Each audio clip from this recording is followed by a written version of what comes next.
All right, we'll give everyone a few minutes to settle into the space. We've learned that we need to give a good 30 to 60 seconds so everyone can be admitted to our Zoom room. And then we'll get started. Just watching the numbers tick up. Welcome, everyone. Good to have you here. All right, should we get started, everyone? What do you think?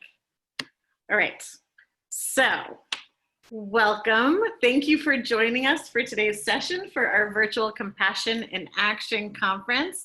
I'm Stephanie Adler-Ewan. I'm Director of Programs here at the Schwartz Center. And I'm so excited for this wonderful panel that we have with us today. I'm going to read from my list so I get everyone's introductions right. But our session today is called Creating Community for Healthcare Providers. It's the little things that count. And today's gonna be fantastic. There's gonna be a lot to take away from this conversation for everyone here. I want to invite everyone to join me first in welcoming our moderator for the session, who is Patrick Kinner, who's an evaluation consultant at the Center for Behavioral Health Integration. Hi, Patrick. Hi, everybody.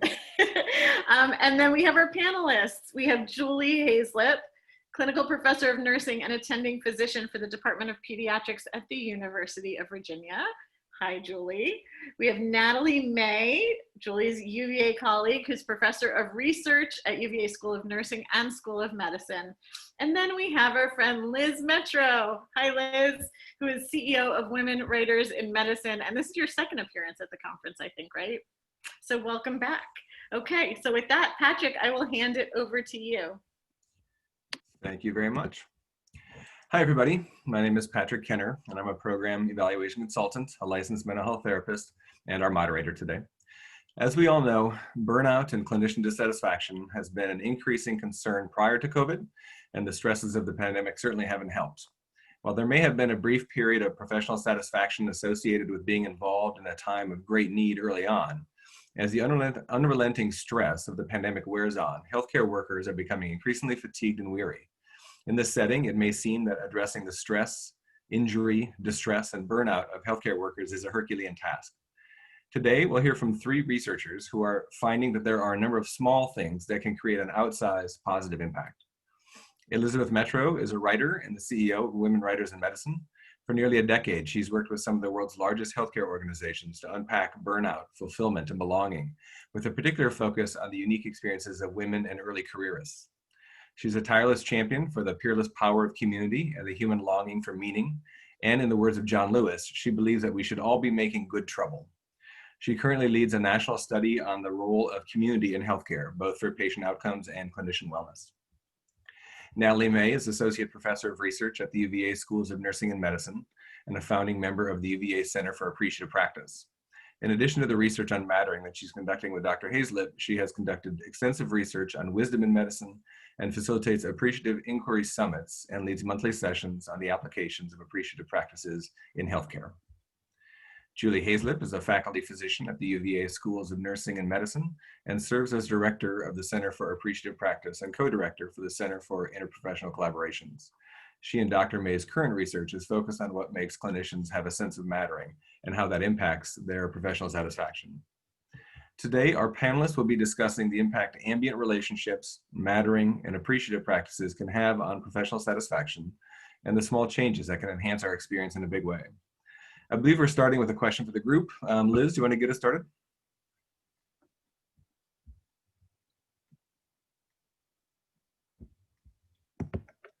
I will add to Patrick's comments by saying that none of us have any disclosures to share, and we'll certainly be providing this deck and other resources, citations at the end of the session, so please don't hesitate to reach out. But we wanted to start today's conversation by including folks in the dialogue and getting your chat muscle flexed a little bit, because we want to make sure that you feel comfortable engaging in the conversation. So we're going to start by just asking about a time in your professional life when you felt like your work had meaning, that you mattered in the work you're doing. We're just going to pause for a minute and get folks comfortable with chat and adding your voice. And to that question as well as you're answering, how did you know that it mattered?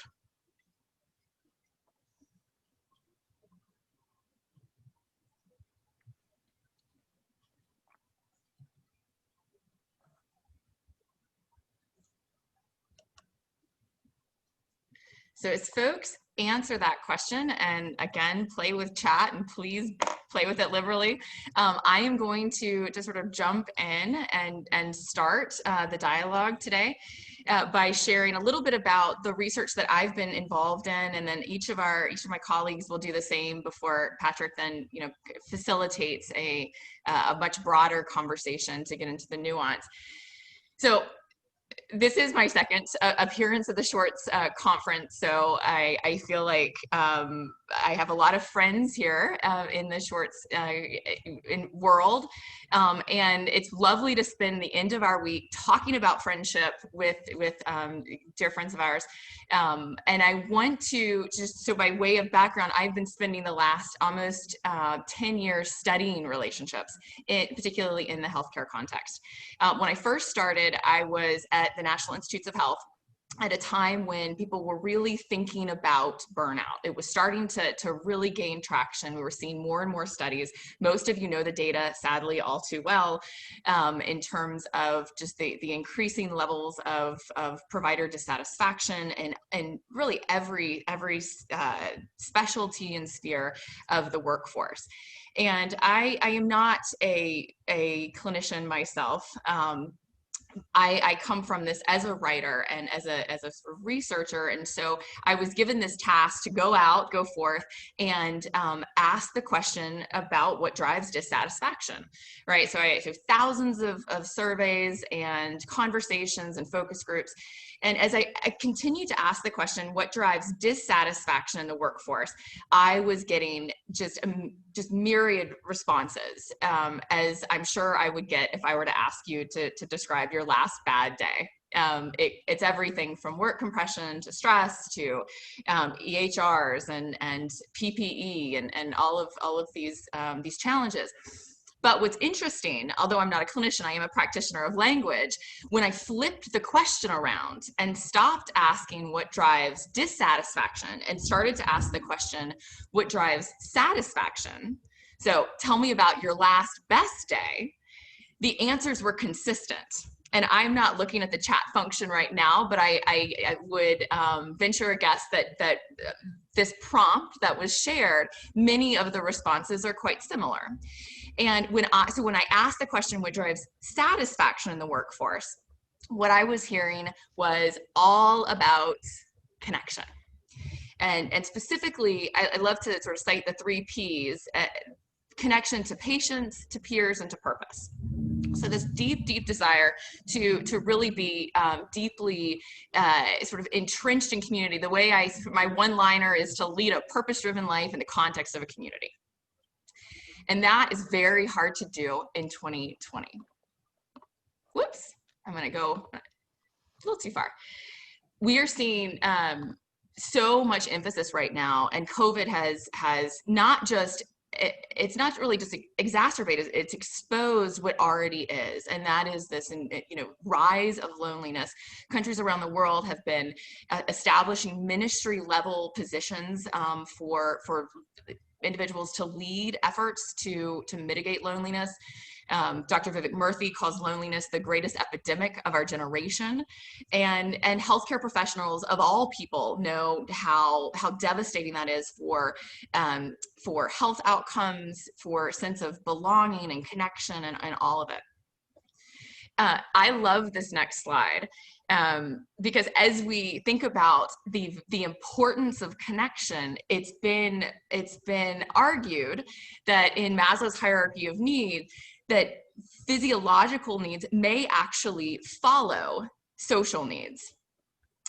And the argument there, and Dr. Matthew Lieberman, who wrote the book Social, it's fabulous if you're looking for some good fall reading, would argue that although infants, for example, are born with the need for food and shelter and water and all of those things, that they cannot access fundamental needs unless they are in connection with others. So we are biologically wired to be in community in order to access our physiological needs.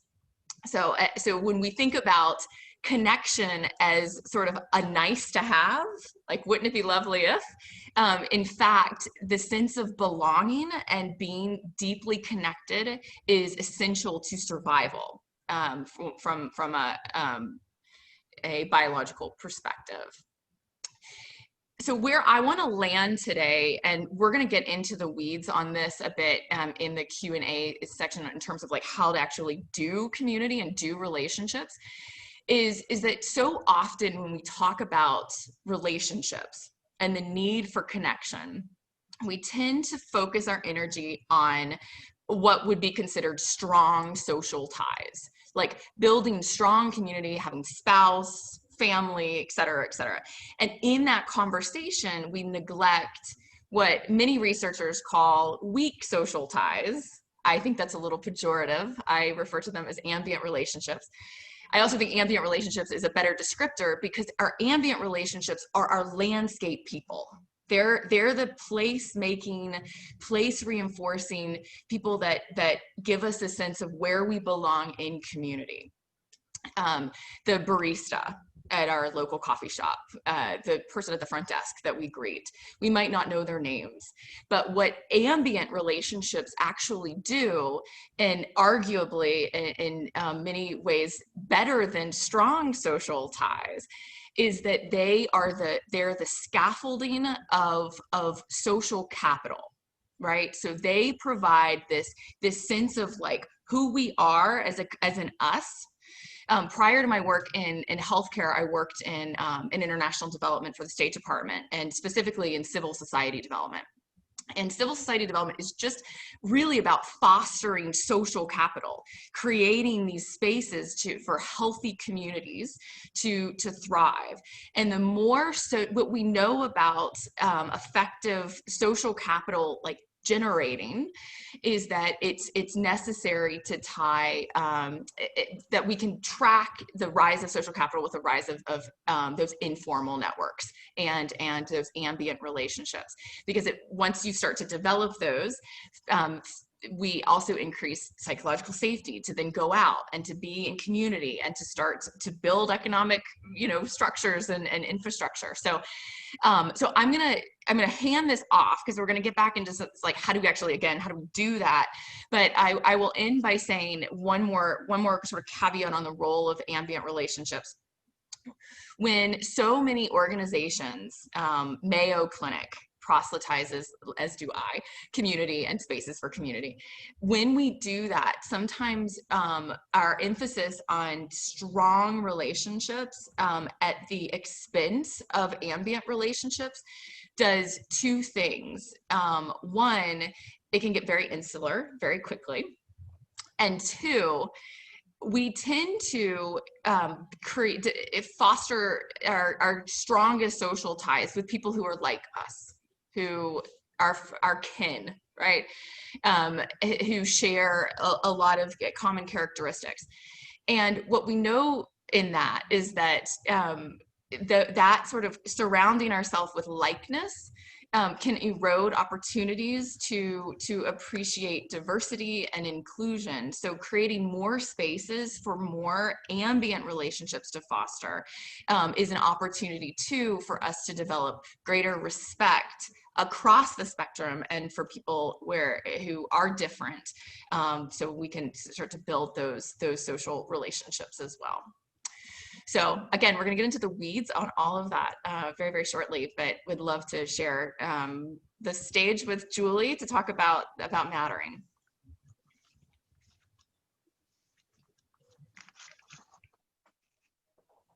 Okay, so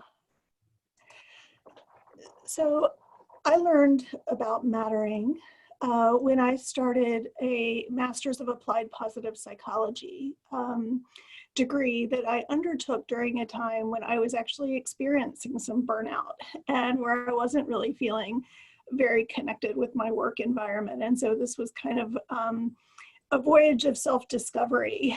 And while I was there, I learned about this concept of mattering from a colleague, Isaac Proletinsky.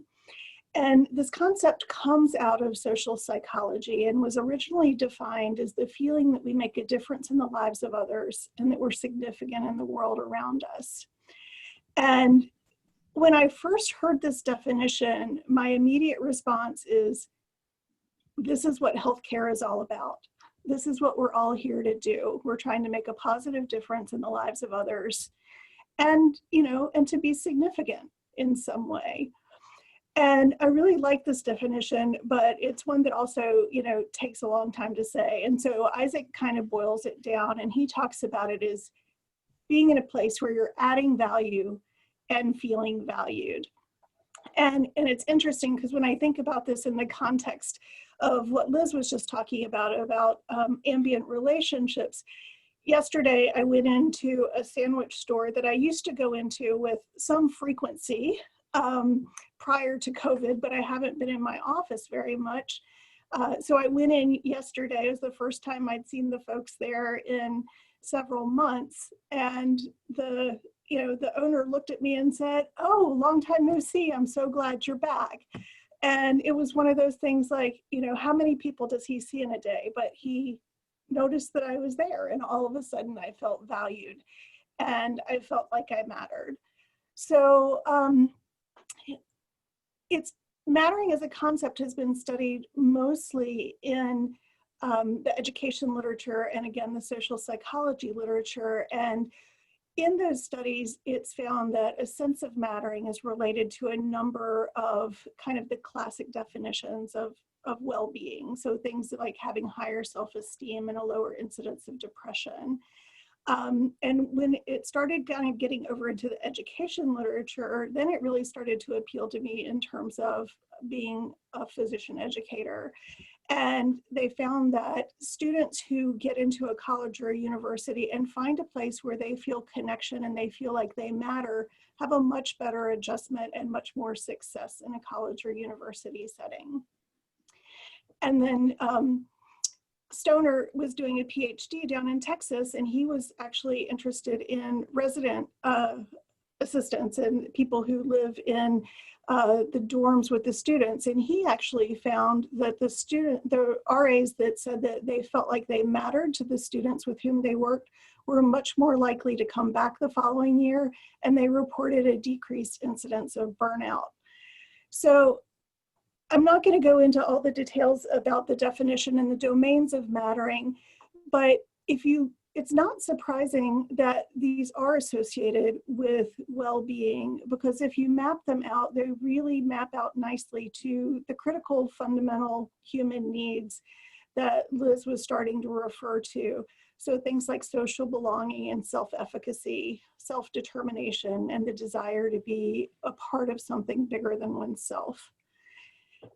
And so about 5 years ago, people started asking the question, so if mattering has a positive influence on mental health, can mattering in the workplace actually help individuals cope with some of their work-related stressors? And that's the area where Natalie and I have, and some of our colleagues have been looking, particularly with regards to healthcare providers.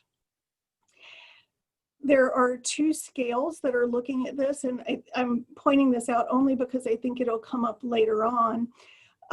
One was the original scale about mattering at work, and they talk about it in two domains. One is an interpersonal domain. How do you make an impact on someone that you work with or that you serve? And then also kind of a societal component. Is my work valued by society? There's a complete other end of the spectrum that has more recently come out, where they really have kind of boiled down mattering at work to recognition and accomplishment. And what's interesting about this is that as Natalie and our other colleagues and I have done this work in healthcare, we've found that this interpersonal relationship part of it is incredibly important. And what we hear in our qualitative responses correlates much better with a sense of mattering. And we have found in our studies that mattering is associated with meaning and with engagement. And those who report a higher sense of mattering in healthcare self-report less burnout. And I think that that's a really important thing for us to know. But even perhaps more important is the things that generate a sense of mattering for these individuals. And it isn't grandiose recognition. They talk about small moments with patients.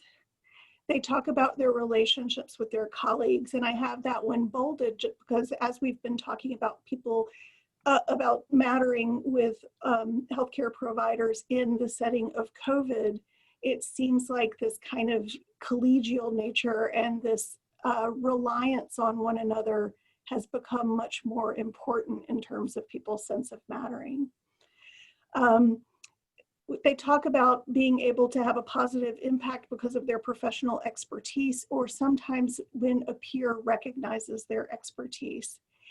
And the recognition that they talk about is really individual gratitude. It's when someone said, hey, I noticed that you came in and picked up the slack and I really appreciate it. It's not the big awards, but it's the small, meaningful comments that we make to one another. And what's interesting is that, you know, we talk, a lot of people are talking about meaning in medicine now. And I think that meaning is very important, and I think it's very intrinsic. And I think meaning is what makes you join the profession or makes you go into healthcare, and it's stable and enduring. And the difference that we're proposing is that mattering is much more relational, and it's really a validation that you're achieving that meaning or that you're working toward that meaning. And it fluctuates with daily occurrences and interactions. So based on, you know, one day I might go home feeling like I've been, that I've made a big difference and that I've really mattered. And then other days I may go home and say, you know, what did I even do today? And we think it's that sense of mattering that makes us want to stay in a profession.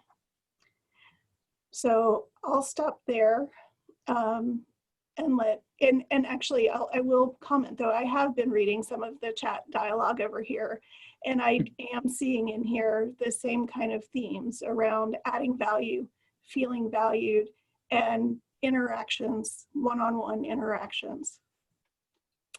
So Natalie, you want to take over? I think I am. Thank you, Julie. Thanks, everybody. And, you know, I've been working with Julie and Liz quite a bit, and I've never before realized how much synergy there is in our work. And just sitting here listening to both, I'm very excited. We have to do something else together in the future. So I will speak to you today about appreciative practices. And it's not about saying thank you to people, although that's always a good thing. But the word appreciate has two interesting meanings, right? It means to recognize, but also to add value, to increase value. And practices is exactly what it sounds like, right? It's something that we have to do to build our skills, to build our strength. You don't run a marathon tomorrow without any practice, right? So these practices are something that we encourage people to do regularly so that it becomes part of what I call often your resilience toolkit. So this does come from the work of appreciative inquiry. And I'm sure that in this audience of all audiences, many of you are familiar with appreciative inquiry. I'm just going to say it in basically one sentence. It's an organizational change methodology that is strengths-based. It comes from narratives grounded in organizations' current practices and current reality. Basically, the process says, who are we when we're at our best, and how do we get more of that? So here's the story. About 12 years ago, almost to the day, our institution's GME program was put on probation. A residency program was put on probation by the ACGME. And as you can imagine, there was a lot of blame and shame to go around. So I think desperate times call for desperate measures. And our leadership somehow were convinced that we should try this newfangled thing called appreciative inquiry.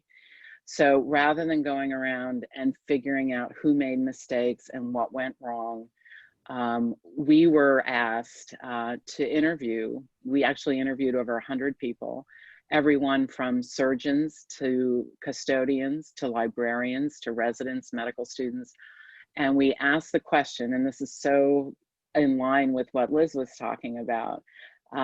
We said, tell us a story about a time when you were really proud to work here, when you were excited to be part of this institution. And so we got over 100 stories about being excited and proud. And so the things that sifted out from that were around, extraordinary teamwork, innovation, going above and beyond the call of duty, extraordinary examples of patient care. Okay, so we did this around the GME program, but people would come up to us after the work and say, oh my God, this resonates with us so much, and we would love it if you would come to our department or to our unit and do this with us. So we were kind of called ourselves, the grassroots, I don't know, resistance almost. Like, we're going to sneak in and we're going to let people talk about what they do well. And we did this with over 40 units in the health system. And we found that some units were more successful at leaving the appreciative work and moving forward. And one of the things that we noticed was that it was these kind of pro-social behaviors that they adopted to foster connection, community, respect, really strong communication skills. And those groups seem to do better. So we thought, well, what if we could also teach as sort of a booster to the appreciative inquiry work, what we called appreciative practices.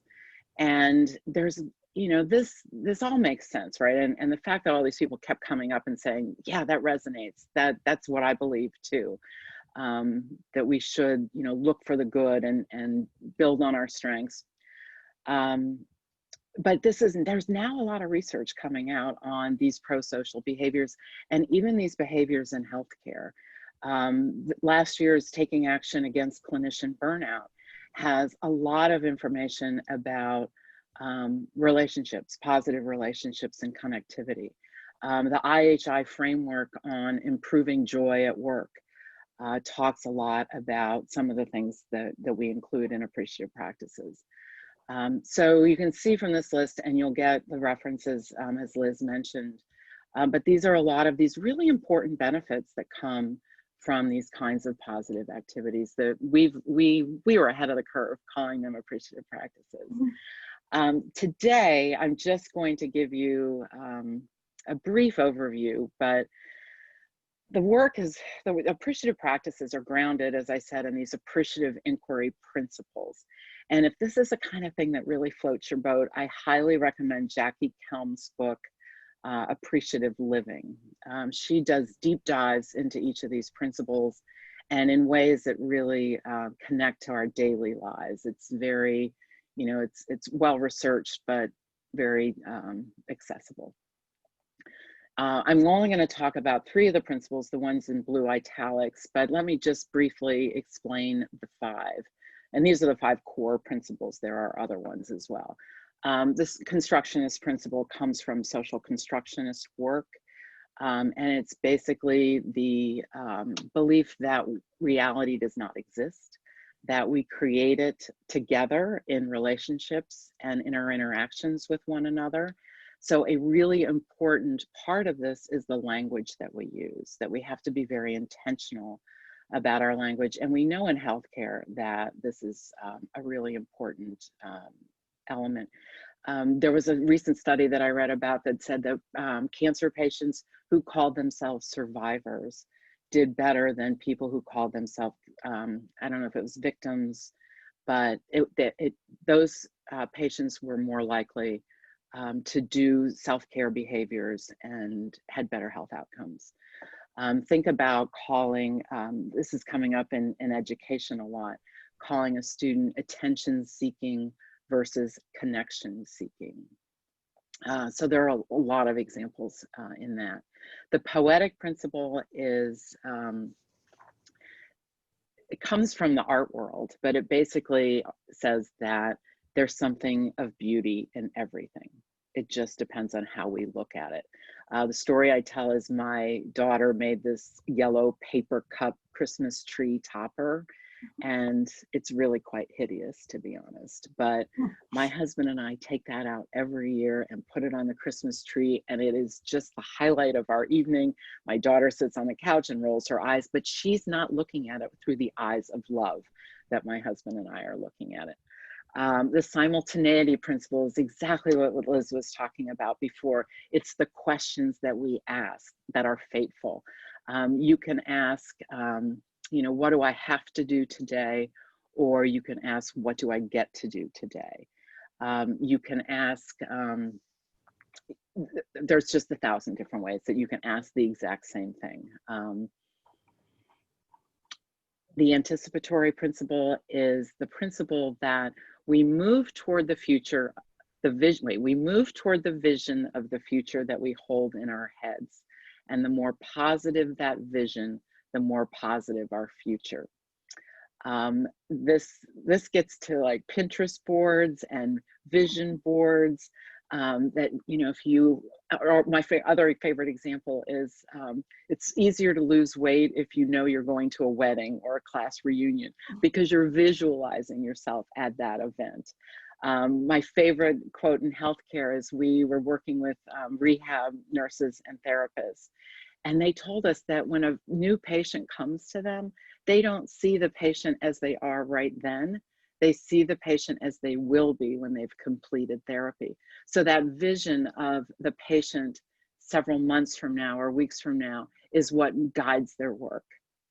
And finally, the positive principle is that we can choose what we look for. What we look for is fateful. And there's so much work now on positivity, well-being, and the benefits that we get from those. So from the poetic principle, remember that we can choose what we look at, comes the practice, the appreciative practice of reframing. The fancy word for it apparently now is positive reappraisal. But again, there's beauty in everything. You can choose. So your long walk from your parking space at work can be an indication of your low status in the hierarchy in your health system, or it's an opportunity to get exercise, get fresh air, listen to podcasts, listen to music. One of the clinicians we interviewed uses that time to pray for his patients that he's going to be seeing that day. It is our capacity to intentionally explore new ways of seeing, and it opens up all kinds of possibilities. We can frame a patient as someone who is difficult or someone who's in need of compassion, as just one example. Curiosity comes from our asking questions. So our questions, like I said, are fateful. We can ask questions that support the status quo, or we can ask questions that spark creativity, change, or joy.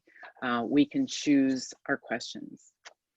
And curiosity, there's a lot of research in the business literature now on curiosity. And it's been shown to help us develop more trusting and collaborative relationships, overcome confirmation bias, and lessen our defensiveness. You know, I think it's just always important to ask an interesting question. For example, the patient who is always late or tends to miss appointments, you know, we can let that demoralize us and discourage us about the work that we're doing. Or we can ask, I wonder why. So this is an assumption of positive intent. If we ask, I wonder why this patient always misses appointments, we may learn that that patient has childcare issues or transportation issues, or maybe just very high anxiety about coming to a clinic appointment. And once armed with that information, we can perhaps address the problem. And finally, we have gratitude practices. And this comes out of the positive principle again. And I just love this one. And I use this with my child. I use this with other teenagers that I work with. And I certainly use it with my students at UVA, encouraging them to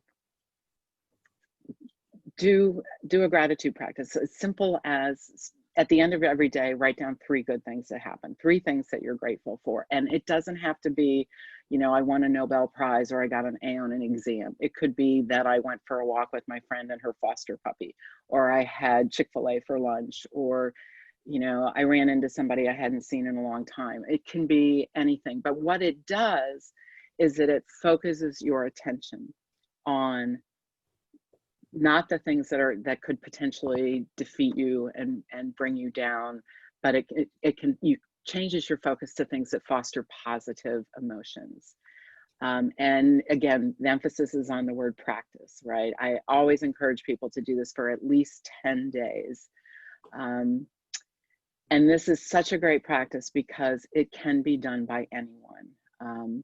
There are 50 ways to do it. You can do it with photographs. You can do it with social media. You can do it with text messages. My daughter's freshman year, she and I texted each other for 10 days. I paid her $30, $1 for every good thing she sent me because she was struggling. And this gave her a chance to notice some of the good things. And they were ambient relationships. It was the woman who gave her the extra eggs in the breakfast line. And there's now several studies in healthcare with healthcare workers, and they, of course, given an acronym, 3GT, but the outcomes have been really promising for decreasing burnout and increasing well-being. And finally, if you want to take this practice a little bit further, take your 3 things that you were grateful for that day and pick one and think about other people that contributed to that. I remember once I wrote, my daughter had a flute recital that was really lovely. And that was on my gratitude list. But then I started thinking about all the people that made it possible. My daughter, her teachers, her, lesson person, the people who came that night, the caterer who made the refreshments. And it just went on forever. And then you realize that you're so connected in a really powerful, meaningful way. I'm going to stop. I could go on forever, as you may have figured out. Well, thank you very much for that, Natalie, and to Julie and Liz as well. We're going to move into the QA section of the conversation today, and I have some questions I want to ask, but please, everyone that's in the audience too, if you have questions, put them in the chat, and we'll be happy to address them as we go along about any of the things that you've heard here today so far. So there was a lot of things that were similar in the concepts that you were all proposing. And for clinicians who are already so busy, to take on any of those concepts, to take them deeply and personally, certainly will have a huge benefit. And it can often feel like, another thing I need to take on. When you think about how we can make this more of a part of our everyday lives, are there design solutions that organizations can do that can aid in that, so that individuals don't feel like they have to do it all on their own? And Liz, why don't you start us off, and then Julie and Natalie just jump in. Yeah, I love that question because that tends to be the biggest challenge that I have when I'm working with these large international organizations. This is all great, and we need to be incorporating a culture of connection and appreciative inquiry into the broader culture of the organization. Awesome. Now, how do I do it? So I would say there are 3 areas where I encourage organizations to focus their energy. The first is actually design solutions. So how does your office look? How do people interact when we co-locate spaces? Is there one water cooler or several? And a lot of organizations are looking at functionality of the office to increase connection, physically connecting, to be able to see other people. So there's the design solution. The second area is protecting time, and I know that that's a big challenge for a lot of clinicians, but to develop affinity groups. So having having organizations invest in affinity groups, that would be, you know, early careerists, women, people of color, people at transition points in their careers. Those are really key spaces where you can begin to develop, because there's a little bit more psychological safety in those like spaces, to begin to develop some of the practices that then spread. So, you know, culture is contagious. So then they can spread from there. And the third area that I encourage organizations to spend time developing these practices is in very formal, so it's like the micro, meso, and macro level, but in very formal mentorship and sponsorship relationships. So once you're practicing these things, how do you then, you know, continue to grow your own career and also cultivate these practices and career advancement for people who are coming up the ladder? So one hand up, one hand down, but in the process, spreading that culture. So if you do those three things, and so you're hitting the ambient relationships in your physical space, you're hitting like you're cultivating your tribe, your group, and then also you're fostering connection and career support to help you grow. Those three things, undergirded by strong culture that values appreciative inquiry and connection, are such a dynamite way to spread this kind of work. So Liz, I wanted to jump on the first thing that you said when you were talking about physical workspaces. And I heard from one of our medical students who left UVA and went to a different institution for his residency. And he had been very involved in interprofessional education and collaborative practice kind of activities here at UVA.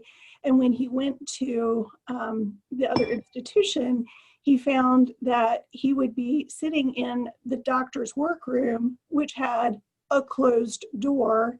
And he said the nurses never came and spoke to him. And what he did was he actually propped open the door and found that as soon as he propped open the door, then people were coming to talk to him and ask him questions. And, you know, so I think that those, you know, again, it's those little things that make such a big difference, because that was about helping him build relationships as an intern, right? It was about helping him feel part of the community and not feel so isolated. And so I think you're really onto something there. I mean, I keep going back to the title of this presentation. It's little things. So much of it is matching those little practices with some investment to support it.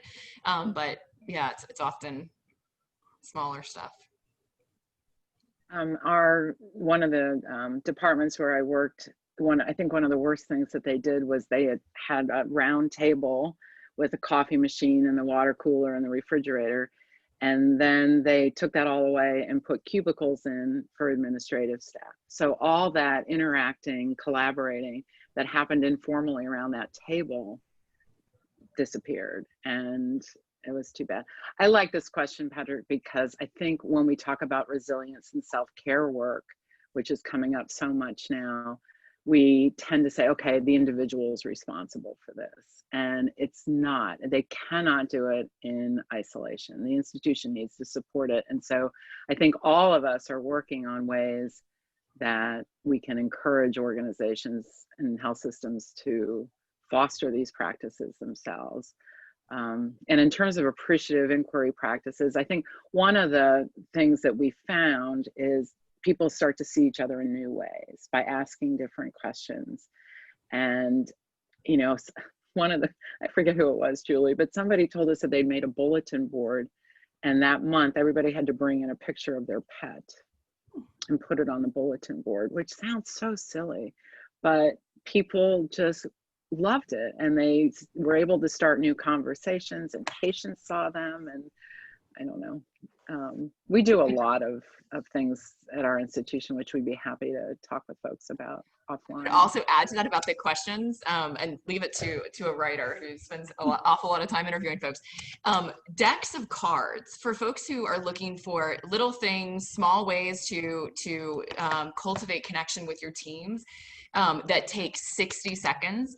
This is a deck of cards that I use with a client of ours that we had created that just get people like, I appreciate that you did your training and probably a wonderful location, but that's not really those conversations get stale fast. If you really want to connect, ask someone to describe their perfect day or their favorite childhood meal. And so when you kick off your staff meetings, for example, and you can pick these up on Amazon and other places, the question cards, I also encourage you to use them with your kids, but to just get outside of the box of typical questions, stop asking how are you and start asking like, what was the highlight of your last week, or what was the best patient interaction. So definitely pick up cards. I think they're really valuable. Natalie, to your point, those conversation starters can be really critical. Right. And I want to jump in there because there's a question from somebody in the audience that connects to this and is so particularly relevant these days. How do you encourage staff making connection in the age of Zoom meetings when you don't actually spend time with your colleagues in person outside of Zoom? Oh, isn't this the perfect example of reframing? Because we can say, all right, we're on Zoom, but I'm connecting with you in a new way. When I did small groups with my medical students last spring, the first thing I noticed was their pets and that connection around their pets. They had to do some physical exam exercise, and they had to go get their siblings or their mothers or somebody to come and do the exam on. So we got to meet their whole families. And so I wonder if part of it is, and I realize there's a lot of difficulty around Zoom and bias and that it's a struggle. I noticed my husband asks all of his staff at the end of each meeting, what are you doing to take care of yourself? And so I'm wondering if there are questions, again, that we could bring to the Zoom format.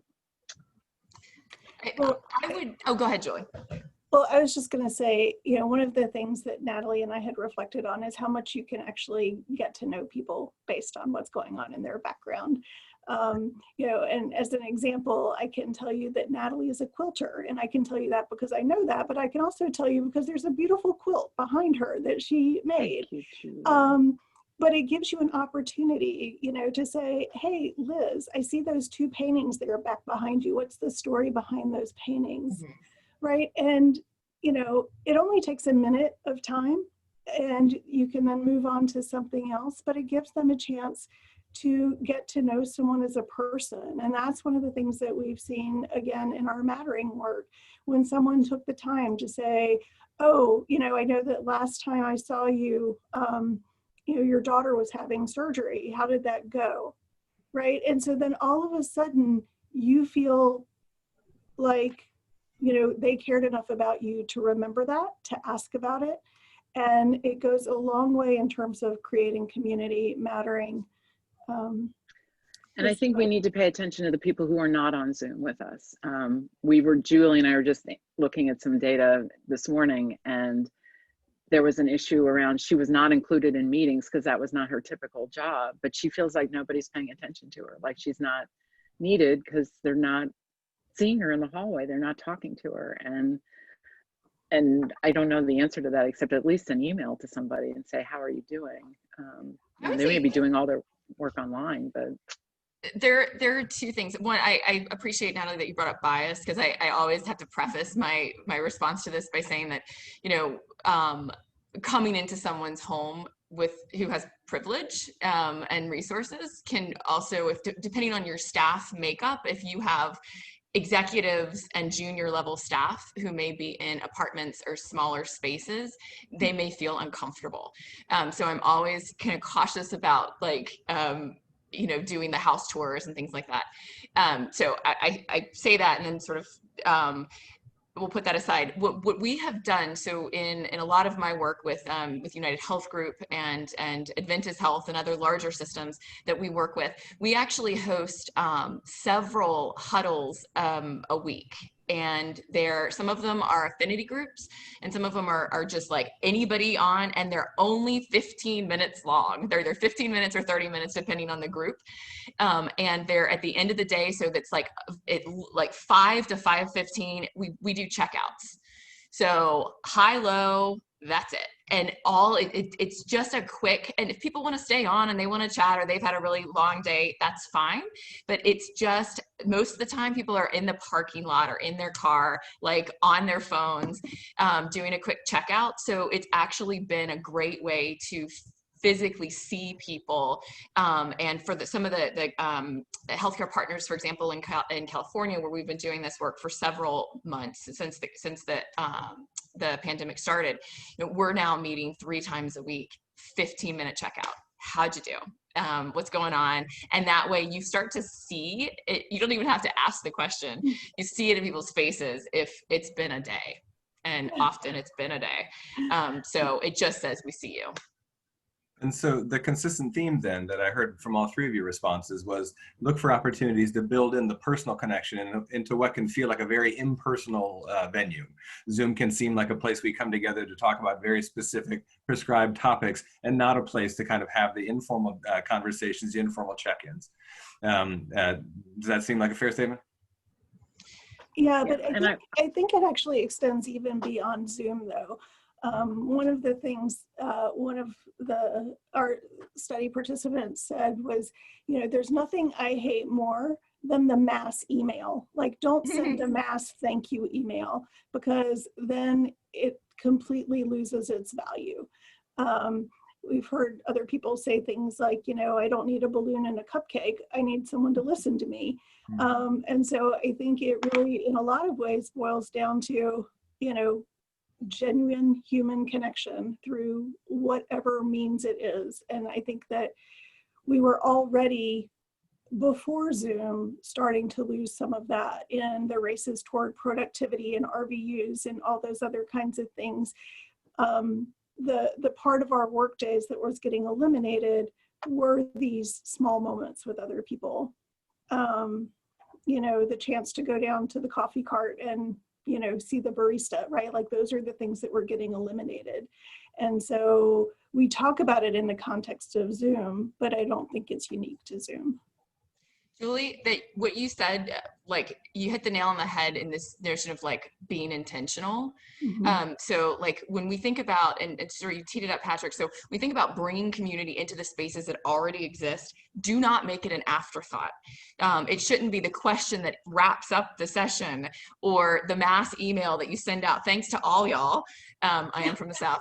But the thing that starts the meeting, starts the interaction, like how are you intentionally building community in it? Prita Parker wrote a fabulous book called The Art of Gathering. And in it, she says, chill is the new selfish. So this sort of like laissez-faire, we're just going to get together and assume community happens. Take just a few minutes in the same way we would take a minute to like sort of ground ourselves in appreciative practices and sort of find our feet. Take a minute to say, like, what question am I going to start this off with? What do I know about the participants that will make them feel like they matter? And what were their highs that I know about that I can kind of call out? So that intentionality becomes really, really important. Natalie, I think there's something to be said for, oops, I'm sorry, just 2 things, humor and spontaneity. I think, positive affect, social bonding, that's kind of what gets things done. And we may be losing some of that on Zoom. And I noticed I was teaching a small seminar and it was horrible. And I realized everybody was muted. And, in a regular classroom, they would have been talking over each other and there would have been, and it was, I can't tell you, maybe you've been through this, but unmute people if you can. I don't know. When we figure this out, we can all write a book. That's right. A follow-up question to that, and some of the things we've talked about here that came from someone in our audience, a lot of what we discuss is what people can do and what organizations can do. What can a group of clinicians, a group of staff in a clinic, colleagues of any kind, what can a group do, especially when they're feeling that their organization they work with is making changes or leaving them feeling very underappreciated? I can just do a quick one, and this is a really good opportunity to spend a day having everybody look for ways that they feel appreciated, right? Our focus is fateful. So if we're down in the weeds of, oh my God, we're not being appreciated, if you change your lens just for a day and look for ways that people are expressing appreciation, I can almost guarantee that people will feel, in fact, I can guarantee, people will feel more appreciated by the end of that day. It may not come from management, it may not come from the institution, but that feeling of feeling appreciated will create the energy to hopefully address the problem, right? Whether it's speaking to leadership and saying, look, we need this X, Y, and Z. I would also say, and I know we're coming to time, so I'm being mindful of that too, but like, I don't evangelize community just because it makes us feel good. To sort of be a little more nefarious, I evangelize it because it's effective in organizing as well and making changes in an organization. So I would say most of the work that I've done has come from small groups of clinicians who've reached out and said, we're really struggling. What can we do here? And how can we put pressure on the institution? I appreciate this notion that one person can make a big difference, but a lot of people can make a much bigger difference. So if a small group of clinicians want to do something, just start getting together. Find ways to do the work, to organize a bit, once every other week, 30 minutes, 15-minute huddle, whatever, to start getting shared language, shared practices, and that sense that you can then go to the institution level and say, hey, this is working, we feel better. And now we have a little bit of collective power to make the changes that are needed in healthcare right now. And this also benefits the organization.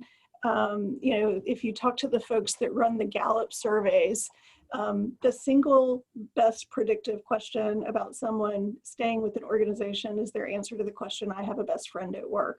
Mm-hmm. And, you know, this idea that, you know, I can tell you that when I made a major shift in my job, the thing that kept me from doing it for years before I wanted to, after I wanted to, was I didn't want to leave the group of people with whom I had been working. And, right. you know, you can't undervalue this. It's really, really important.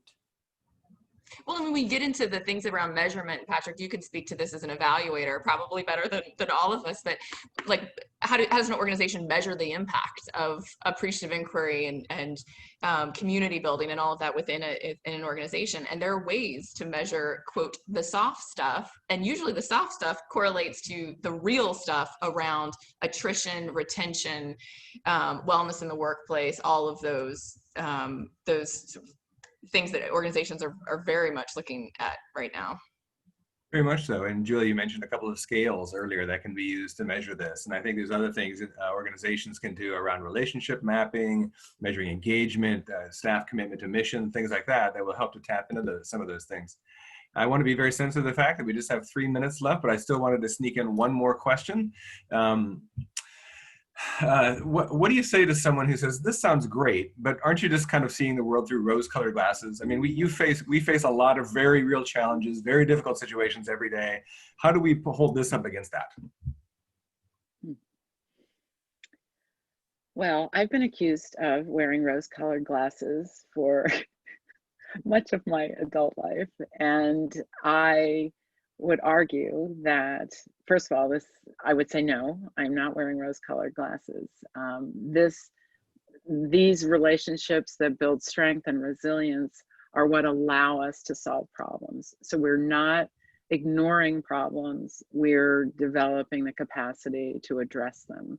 And all the research out there on all of these things and related tangential topics and concepts all point to better problem solving, clinical reasoning, you know, reducing depression. I mean, it's an endless list. And with all of those outcomes, we're going to be much better able. And just Liz's example of a group of clinicians coming together, trying something, and then being able to say, look, we did this, it worked. Help us, you know, spread the word and institutionalize whatever the practice is. So I would say no rose-colored glasses here, Patrick. Now, I would say I do have rose-colored glasses, and it's working for me, and the science backs it up. So there's plenty of science, but you know, you've got a couple options. You can either engage in meaningful community and appreciative inquiry, and do that work, or not. I think all of us, at least here on this call, are choosing the former, and I think it's working. I think that is an amazing note to end on, Liz. So thank you. What a fantastic session. I feel like we could go on and on. I want to thank you all. Thank you, Patrick, for the fantastic questions and moderation. And thank you all for sharing all of the wonderful work that you have done, are doing, and will continue to inspire us with. I just want to thank everyone for joining us today. We like to thank our participants, our panelists, and also our supporters, our national business members, some of whom are listed here, and without whom we wouldn't be able to do this amazing work that we do with all of you. And I want to just note that for those of you who are going to be looking for continuing ed credits for this session, you'll be receiving the eval, so keep an eye on your email for that. I also want to note that we have another fantastic session coming up on Tuesday, I believe, the 29th, and that's going to be with Elaine Cook and Joanne Maxwell from Holland Bloorview Children's Hospital in Montreal. And they're going to be talking to us about their work in solution-focused communication, a generative and collaborative approach to support patient and family-centered care, and interprofessional collaboration. So a nice segue from what we talked about here today. So thank you again, everyone. Have a fantastic weekend. Enjoy the beautiful autumn weather, and take good care. Thanks, you guys. Thank you.